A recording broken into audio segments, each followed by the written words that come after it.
Hey everybody, it's Rob here. It's been a few days. We finally got some Diablo 4 updates for the upcoming Season 11. The Campfire set is starting this Wednesday, and with that we can also predict a lot of the other dates. There's a lot of ARPG stuff and a lot of confirmed changes that we already know for the season. Also, if you know, go in the game right now, there's an event with the Hellforge right now, and there is also 7 days left on this current battle pass. So things are shaping up to be a great year, hopefully, for Diablo. We also have the Game Award announcements coming up here next week. But let's check out here the developer live stream is happening December 3rd, guys, at 11 a.m. PST. We'll be live streaming this, and we can expect updates to tempering and masterworking. They already said they're going to buff this from what we've seen on the PTR. We're going to get changes to monster combat systems and in general system updates and more. We'll cover the Lesser Evils Uprising. We're getting this new Asmodon boss and a ton of different stuff with the new season rank. There's been a lot of speculation around this season start date. Some people even said it's launching, sometime in January. But all that, I think, is not really correct. Seeing that the Campfire chat is usually, the week before the actual season starts. And we have this Campfire chat coming up here just on Wednesday. So I'm expecting that next week the season will start, guys. They'll probably announce this during the Campfire chat in the game. The date is still the December 9th right here. And keep in mind, guys, the Game Awards is right after. And we also have, I noted this down here, we also have a bunch of other stuff happening. So we have December 3rd, we have the D4 dev stream.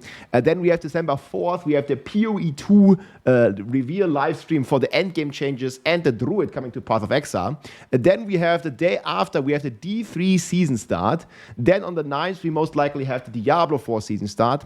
Then on the 11th in the evening, it's going to be the Game Awards show. And there is quite some hints towards a possible Diablo 4 expansion reveal. I think it makes sense, talking about, all the Christmas and all the presents and stuff. I think it makes a lot of sense to announce it in December. They've done this before.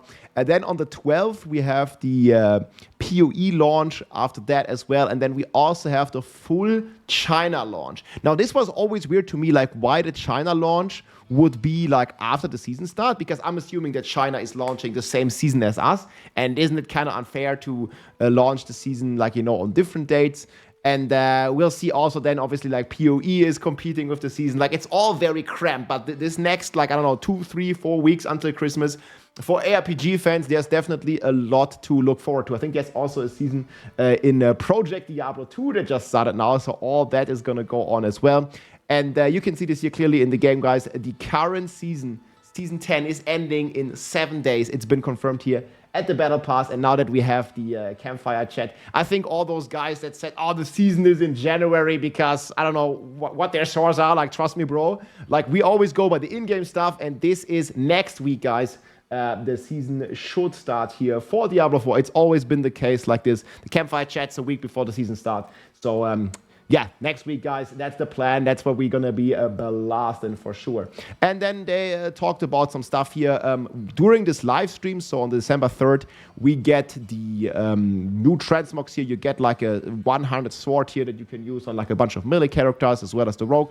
Looks pretty cool. So you can just connect your accounts. I'm going to link this the full blog post down below, and you can kind of check out all these different drops and stuff that we're gonna get with the frequently asked questions here. But we're going to be live on YouTube and on Twitch. I'm going to be starting again. I had some IRL quest line, but we're going to be back now, making a ton of videos and blasting, hopefully, Diablo 4 and Path of Exile 2. We'll see how exactly the schedules are going to align there. But there's a ton of cool stuff happening as well. And I'm very much looking forward to this. I will be streaming this here on Wednesday, and I can't wait to fight Asmodon and check out all the new content.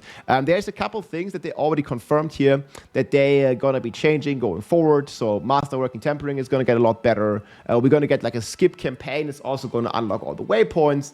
The sanctification, people have been very up on arms. I asked this in my interview specifically. The indestructible outcome is going to be completely gone from the sanctification. So there is a lot of easier ways, to get the items that you actually need here for you. And then specific items like mythic uniques, for example, the Harlequin's Crest, the Shaco.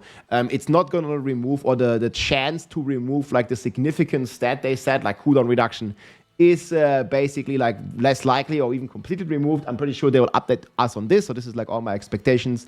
And then they are doing buffs to all classes, or they're doing nerfs to pits, however you want to see it. But every class, guys, will feel about 5 to 10 pit tiers stronger than the non-bugged version was on the PTR, right? So you're still going to be eating good, and it's still going to be very comfortable to level up your glyphs, you know. And that's just good, like less bricking with the sanctification indestructible gone. And then also a big one here, especially with the upcoming tower and the leaderboards, is that the bosses like throughout the game will have up to 60% reduced health. This was like the case, you know, at the very end game on the PTR. We were already fighting the boss, like 10-minute tower run, and we were already fighting the boss for like 6 minutes. So it's very cool to see this changed. And then there's also more affixes coming, such as cooldown reduction on rings and gloves, which is going to be pretty juicy because now you can get 4 stats on each item. And yeah, if you can get cooldown reduction on these kind of you know, rolls, that's going to be tremendously useful, especially like on classes like sorcerer and other builds as well. Like having cooldown reduction obviously is immensely valuable. So that's going to be quite a lot of fun. And then I already made this, like, you know, preliminary tier list, like very early on tier list. But we already also have confirmed changes here to the Melted Heart coming. So most of these Melted Heart builds are going to lose quite some tiers. And we will have to see, you know, what exactly they changed. Because they didn't really, like, gave us specific numbers, especially in the interview that we did with them. They didn't give us, like, the full numbers, so we'll see how stuff is gonna land. This is just some like base predictions here, but you're still gonna have a ton of cool new builds. I hope Hoda Barb remains strong. We have the Shadow Blight Necro, the new Golem Necro going pretty crazy. The Esodora Crack Sorg was a pretty insane, the Crackling Energy Sorg.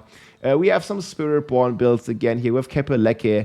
And there's also some good news, like they uncapped a bunch of the multipliers, such as adaptability, from what Colin said, is going to be completely uncapped. And I'm pretty sure, you know, they will reveal all of this in the Campfire chat as well. And then you finally have like some sort of group meta as well. It looks like you have these support characters like a Z-Druid or a Z-Bar potentially here for some leaderboards. I already have quite a lot of planners if you want to follow along. I'm probably going to update this. So I'm also assuming, you know, on Wednesday with this dev stream that we're going to get the patch notes.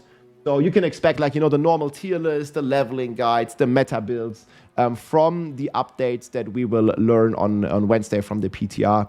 And we will probably adjust a lot of this here in the power ranking. But we already have, you know, the planners up to date here. You can already, like, put in the new items, you know, like all this, like, different stuff, whatever you like, on all the different classes. And yeah, I will be definitely live a lot. I took, like, I think it was almost 2.5 weeks, almost 3 weeks a break now. I did some IRL stuff. I'll talk about more on stream. But we'll be fully back here starting on Wednesday when we have the developer stream here. So I'm really looking forward to this. This is going to happen, guys. And then we have the Game Awards. And it looks like there's a lot of hype for the potential Diablo announcements that we might see there. In my interview, the developers, they strongly hinted at it that everybody should be watching the Game Awards again on the 11th. So it's quite a busy schedule. It's a bit unfortunate that PoE yet again is colliding with another ARPG. Like last time it was Last Epoch. Now we have it colliding with Diablo 4. I love to play the Druid, and we'll see how we're gonna, like, you know, balance the time. But I'm definitely looking forward to play both. Let me know what you are looking forward to in the comments below, and also the Game Awards show, man. Hoping for some amazing stuff and for some of Diablo 4's future to be revealed. Take it easy, my friends. I will see you live or here on YouTube with more videos coming here the next days. GG, take care.